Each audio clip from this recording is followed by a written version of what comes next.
या देवी सर्वे भूतेषु शांतिरूपेण संस्थिता नमस्तस्ते नमस्तस्ते नमस्तस्ते नमो नमः। मूर्ति तो निकाल रही है, कम हो गया थोड़ा, साइज में भी थोड़ा छोटा हो गया, बंडल जितना बनता है उतना नहीं बन रहा। ये साल हम लोग मूर्तिकार लोग मूर्ति बनाने का बाद बीच में लॉकडाउन कर दिया। आज तक हम लोग का आधा मूर्ति नई बुकिंग हो। पूरा असर पड़ा है। देखा जाए तो जिस तरह से फेज़ 1 फेज़ 2 और अब फेज़ 3 की बात करें तो पूरा असर पड़ा है। सरकार कोई व्यवस्था नहीं कर रहा है जी।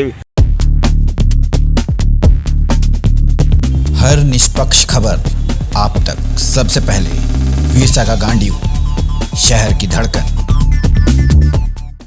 या देवी सर्वे भूतेषु शांतिरूपेण संस्थिता नमस्तस्ते नमस्तस्ते नमस्तस्ते नमो नमः। ये स्लोगन आप समझ गए होंगे कि मैंने जो स्लोगन गाया ये माता का स्लोगन है। जी हाँ, माँ का आगमन 5 तारीख को यानी कि बसंत पंचमी के दिन होने वाला है। छात्र छात्राओं के लिए, हमारे हिंदू धर्म के वासियों के लिए ये सरस्वती माँ यानी कि विद्यादाता माँ का आगमन 5 तारीख को होने वाला है।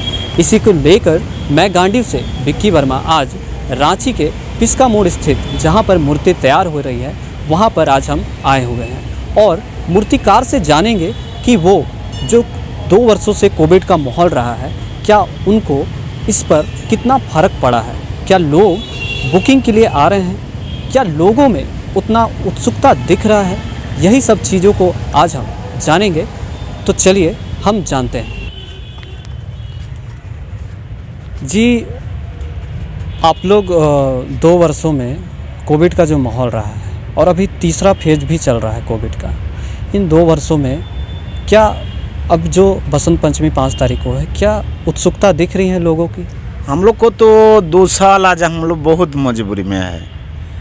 ये साल हम लोग मूर्तिकार लोग मूर्ति बनाने का बाद बीच में लॉकडाउन कर दिया। आज तक हम लोग का आधा मूर्ति नई बुकिंग हो। सरकार कोई व्यवस्था नहीं कर रहा है जी। कलाकार लोग इतना मेहनत कर रहे हैं 2 साल ये लॉकडाउन में लोग क्या कर रहे हैं। एक बार नहीं सोचा, एक बार कुछ नहीं पूछने भी कोई नहीं आता है। मूर्ति के बाद कोई और भी आप लोगों का बिजनेस है? सिर्फ मूर्ति ही बनाना आप लोग का? नहीं, हम लोग का खाली मूर्ति का काम है, मूर्ति ही बनाता है। मतलब मूर्ति से ही आप लोग का पेट सब चलता है, परिवार चलाता है। हम लोग का दवाई पानी सब कुछ ये मूर्ति का ऊपर होता है। और ये 2 वर्षों में आप लोग का हर चीज़ ठप रहा है। हाँ, हर चीज़ ठप रहा है। हम लोग को बहुत दिक्कत है। हर काम आपने जो पूंजी भी लगाया वो भी नहीं निकल पा रहा और जो लोग को आप लाए हैं मूर्ति बनाने के लिए उनको देने के लिए भी पैसा नहीं हो पा रहा। नहीं, हम लोग मिस्त्री लोग को जो लाया है भैया, तो हम लोग का उपाय में वो लोग को भेजेंगे का? वो लोग को तो 2-3 महीना करके काम किया ना, वो लोग को कैसे भेजेंगे वही हम लोग। अच्छा, आप लोग बंगाल से हैं? हाँ, हम लोग बंगाल का है। बंगाल सरकार इसके लिए लोन देती है? बंगाल आपका जानकारी है, बंगाल सरकार कलकत्ता कुम्हारटोली में बड़ बाजार का बगल में सब मूर्ति वाला लोग को लोन देता है। वही लोन में काम होता है। जैसे हम लोग ब्याज में 10% 9% करके, मतलब आपको वहाँ ब्याज में दिया जाता है पैसा। और आप रिटर्निंग का भी टाइम रहता है। हाँ, पर रिटर्निंग जो दिन डिलीवरी हो जाएगा दूसरा दिन रिटर्न हो जाता है। और यहाँ आप कितने वर्षों से हैं यहाँ? हमारा आज 23 साल चल रहा है। वो टाइम बिहार था, हम आया है।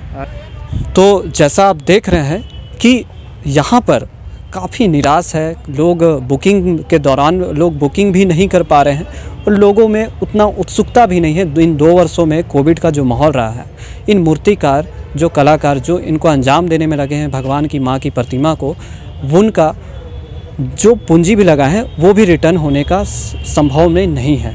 पूरा असर पड़ा है। देखा जाए तो जिस तरह से फेज़ 1 फेज़ 2 और अब फेज़ 3 की बात करें तो पूरा असर पड़ा है। और ख़ास तौर पे आम लोगों पे ज़्यादा इसका असर पड़ा है। जो लोग दुकान खोलते हैं, सब्जी दुकानदारों की बात करें, ठेले खोमचों वाले की बात करें या फिर मूर्तिकारों की बात कर लें हम। अब मूर्तिकारों की बात करना आवश्यक है, ज़रूरी है, क्योंकि इनका एक मूर्ति जो होता है 20,000-25,000 रुपये का होता है। उसमें ये सजावट करते हैं, प्लस जो है लेबर लगाते हैं, काम करवाते हैं, मेहनत करते हैं। और ऐसे में सरकार क्या गाइडलाइन देगी, क्या सरस्वती पूजा होगा, ये संदेह और संशय बना हुआ है लोगों के लिए कहीं ना कहीं। और मूर्तिकार इसी को सोच करके चिंतित है।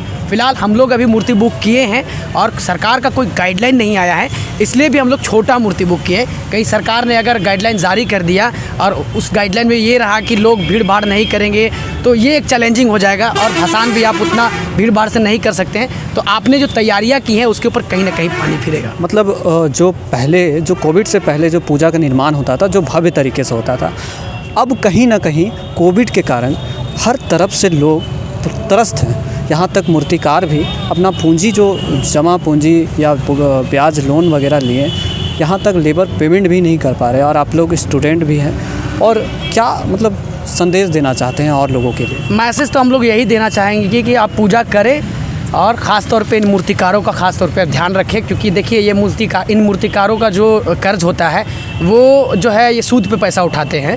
जैसा कि हमें भी पता है कि ये सूद पे पैसा उठाते हैं और जब ये मूर्ति का बिजनेस कर लेते हैं उसके बाद सूद समेत पैसा वापस करते हैं कहीं ना कहीं। तो ये चीज़ जो है मूर्तिकारों के लिए एक समस्या है और इस विषय पर सरकार को, ख़ास तौर को सरकार को इस पर देखना होगा कि मूर्तिकारों के लिए कोई व्यवस्था किया जाए, वैकल्पिक व्यवस्था निकाला जाए। अगर कोरोना पैंडेमिक महामारी है तो आप अगर कोई नियम बना रहे हैं, पूजा को लेकर गाइडलाइन अगर जारी कर रहे हैं, तो आप साथ ही साथ इसका ये भी ध्यान रखें कि मूर्तिकार जो इतना मूर्ति बनाते हैं पैसा लगा करके, उनका कहीं से भी नुकसान नहीं होना चाहिए। बिल्कुल बिल्कुल। जैसा कि आप देखें कि हमारे साथ जो पत्रकार के रूप में स्टूडेंट भी है, वो आज हमसे बात की और ये बताएं कि लोग इसके लिए क्या उत्सुकता रही है। तो जैसा कि आप हमारे साथ बने रहिए, सच हम आपको दिखाते रहेंगे।